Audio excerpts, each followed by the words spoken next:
Andito na naman tayo sa ating munting farm na maliit. Ayan mga idol, oh. Wala pa kasi kami harvest ngayon, kaya nagbubunot muna ng damo. Ayan mga idol, ando doon mayroon tayong maliit na tanom.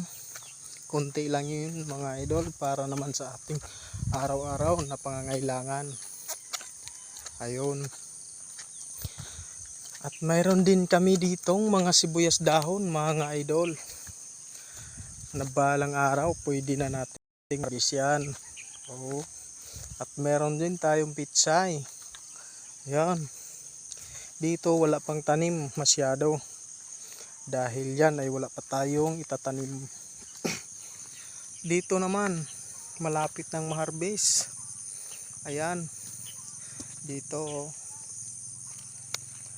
So mayroon pa tayong malaking taniman mga idol, mayroon pa tayong tataniman dahil yung mga iba nating pangsidling ay nasisira nang dahil sa ulan.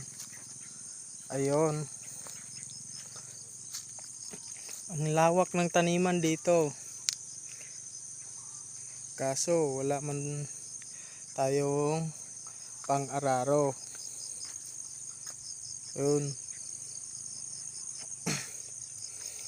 Malaki taniman dito, pinaghati-hatian namin, mga kapitbahay namin dito. Yan. Ang iba dyan, iba naman may-ari dyan, hanggang doon sa ibabaw. Dito namin kinukuha yung araw-araw naming pangangailangan, hanggang doon sa pangbaon sa aming estudyante. Yung tira namin ay natira punta sa pagkain. Ayan. Meron nang kaming pinaghaharbisan ng mga sibuyas dahon hanggang doon.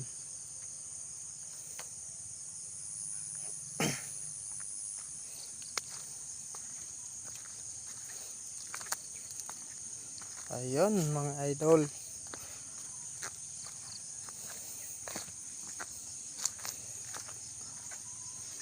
At kung meron kayong awa dyan, pasubscribe naman.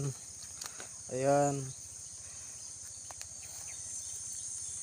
Dahil kunting tulong na yan para sa aming farm. Ayun mga idol, oh. Thank you for watching. Next time ulit.